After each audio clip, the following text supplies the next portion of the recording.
ഇതിനെല്ലാം പരിഹാരം ഉടമസ്ഥന്മാരും പാപ്പാന്മാരും ആനയെ ബുക്ക് ചെയ്യുന്നവരും ഏജന്റുമാരും എന്ന് തന്നെയുള്ള പോലീസുകാരും നിരവധി ഘടകങ്ങളുടെ ഉത്തരവാദിത്തത്തോടുകൂടി നടത്തുന്ന ഒരു പരിപാടിയായ തീർച്ചയായും നമുക്ക് പരിഹാരം കാണാൻ സാധിക്കും. കുറ്റമറ്റ രീതിയിൽ എഴുന്നേൽപ്പ് നടത്താൻ സാധിക്കും.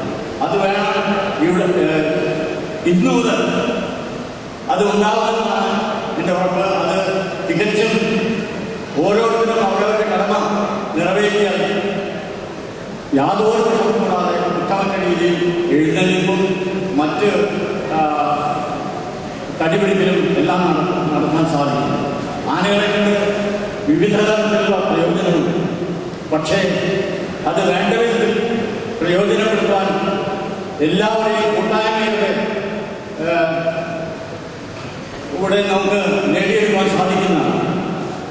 ഇത്രയും കൊമ്പന്മാരുള്ള ഒരു പ്രദേശം മറ്റൊരുമില്ല. കേരളത്തിന്റെ മധ്യഭാഗമായ കേരളത്തിന്റെ മധ്യത്തിൽ സ്ഥിതി ചെയ്യുന്ന തൃശ്ശൂരും പാലക്കാടും എറണാകുളം കൊമ്പന്മാരുടെ കേന്ദ്രങ്ങളാണ്. ആ കൊമ്പന്മാരെ കൈകാര്യം ചെയ്യുന്ന വിദഗ്ധ പാപ്പന്മാരുകൂടി ഇവിടെ ഉണ്ട് എന്നാണ് എല്ലാവരും. തീർച്ചയായും അതിനുള്ള അംഗീകാരം ലഭിച്ചാണ് എന്ന് തന്നെയല്ല എല്ലാ മതസ്ഥർക്കും. അതാണ് ഇതിൽ ജാതി മതഭേദമന്യേ ലിംഗഭേദമന്യേ ആനകളുടെ പരിപാടികൾ ആസ്വദിക്കുന്ന പ്രവണതയാണ് നാം കണ്ടുവരുന്നത്. അത് ഒരു തരത്തിലും കുറയ്ക്കുവാനോ ഇല്ലാതാക്കാനോ സാധ്യമല്ല. കൊല്ലം തോറും അതിൻ്റെ പ്രസക്തി കൂടിയാണ്. ഒരാനയുള്ള സ്ഥാനത്ത് മൂന്നാനയുള്ള സ്ഥാനത്ത് 7 ആനകൾ, അങ്ങനെ എണ്ണങ്ങൾ കൂടും. പക്ഷേ ചില കാര്യങ്ങൾ നാം മനസ്സിലാക്കേണ്ട സ്ഥലപരിമിതി, സാഹചര്യങ്ങൾ ഇതെല്ലാം മനസ്സിലാക്കിക്കൊണ്ട് വേണം പരിപാടികൾ ആവിഷ്കരിക്കുക. ചിലപ്പോൾ പ്രത്യേകിച്ച് ആനകൾക്ക് ആദ്യം തന്നെ മതപ്പാട്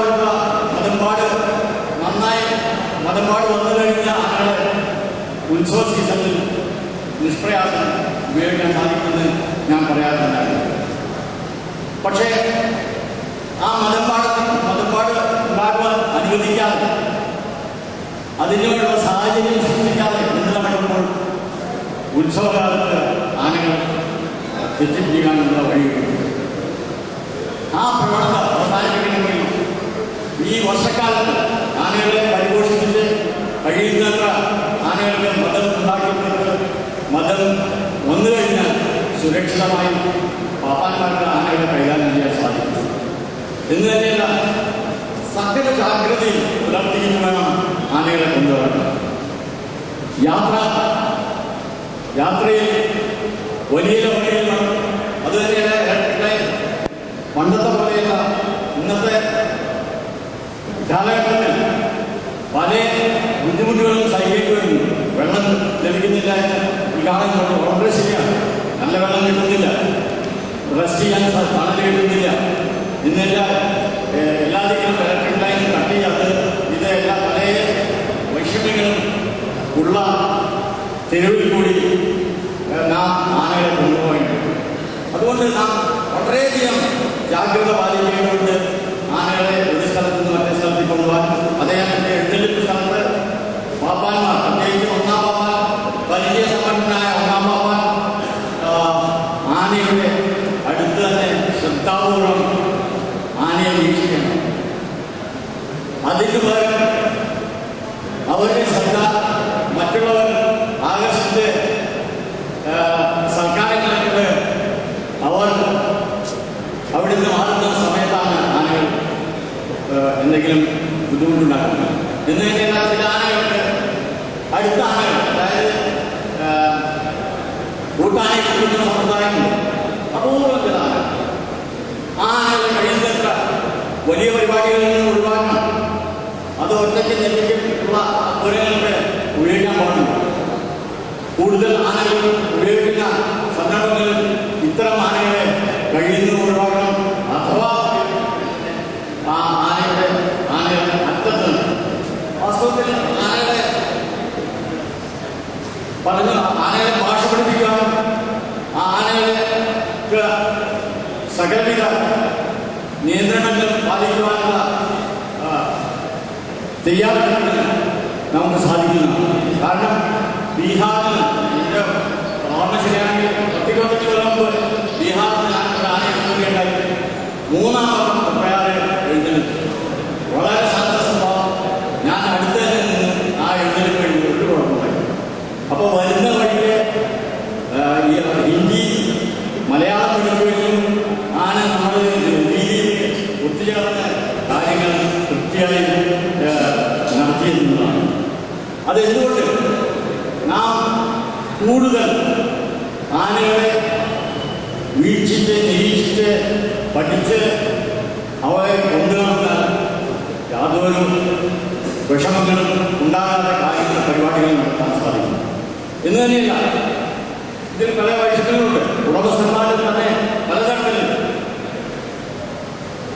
ഒരു വ്യക്തിയുടെ ഉടമസ്ഥയിലുള്ള ആനകളുണ്ട്, കൂട്ടായയുടെ ഉടമസ്ഥയിലുള്ള ആനകളുണ്ട്, ക്ഷേത്രങ്ങളുടെ അധീനത്തിലുള്ള ആനകളുണ്ട്. അങ്ങനെ പലതരത്തിലുള്ള ആനകളുണ്ട്. പക്ഷേ ഒരു വ്യക്തിയുടെ ആനയാണെങ്കിൽ ആ വ്യക്തിക്ക് ആനയെക്കുറിച്ച് കൂടുതലായിട്ട് അറിയാനും കൂടുതലായിട്ട് സംരക്ഷിക്കാനും സാധിക്കും. നമ്മുടെ ബഹുമാനപ്പെട്ട MLA ബാബു പാലശ്ശേരിക്ക് സ്വാഗതം നൽകുന്നു. അപ്പോൾ ഈ അവസരത്തിൽ വളരെയധികം ചർച്ച ചെയ്ത് ഇതിൻ്റെ വൈഷമ്യങ്ങൾ ജനങ്ങളെ മനസ്സിലാക്കി ദൂരീകരിക്കുന്ന പക്ഷം നമുക്ക് ഇതൊരു വലിയ മുതൽക്കൂട്ടാണ്, നേട്ടമാണ് എന്ന് പറയാം.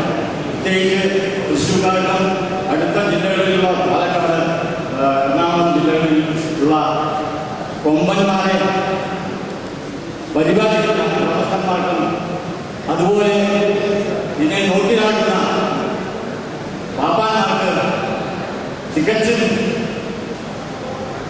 അവർക്ക് അഭിമാനമുണ്ടാവുന്ന ഒരു സംഗതിയാണ്. വലിയ ആനകളെ ഞാൻ നല്ല രീതിയിൽ കൈകാര്യം ചെയ്യുന്നു എന്നുള്ള ആ അഭിനന്ദനം എല്ലാവരിൽ നിന്നും കിട്ടും. എല്ലാവരും പ്രശംസിക്കും. പലരെങ്കിലും നമുക്ക് കട്ടൗട്ടുകൾ കാണാം.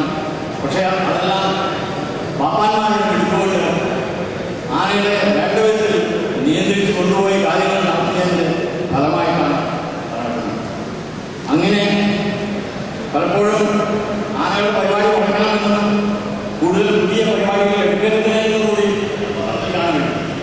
അത് നോക്കിയ സ്വീകരണത്തിന് ഈ പറയുന്ന മന്ത്രിമാരുടെ സ്വീകരണത്തിനുമാണ്, കല്യാണത്തിനാണ്, എല്ലാവരും ആണ്. എന്നാൽ ജനങ്ങൾ കൂടുന്ന സ്ഥലത്ത് ആനകൾ ആകർഷിക്കാൻ തുടങ്ങുന്ന തരത്തിലാണ്.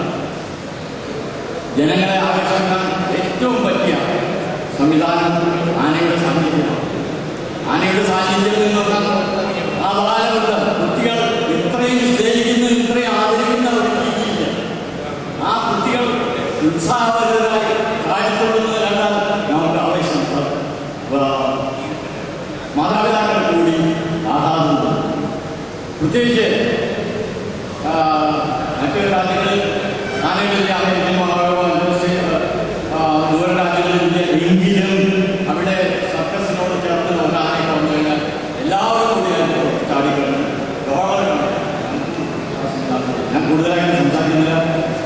എൻ്റെ മക്കൾ നന്ദി. അടുത്തതായി പുസ്തക പ്രകാശനമാണ്. തിരുവമ്പാടി ദേവസ്വം പ്രസിഡന്റ് ശ്രീ MCS മേനോൻ ഗുരുവായൂർ ദേവസ്വത്തിലെ പാപ്പാൻ ആറന്മുള മോഹനൻ പുസ്തകം നൽകിക്കൊണ്ട് പുസ്തക പ്രകാശനം നിർവഹിക്കുന്നു.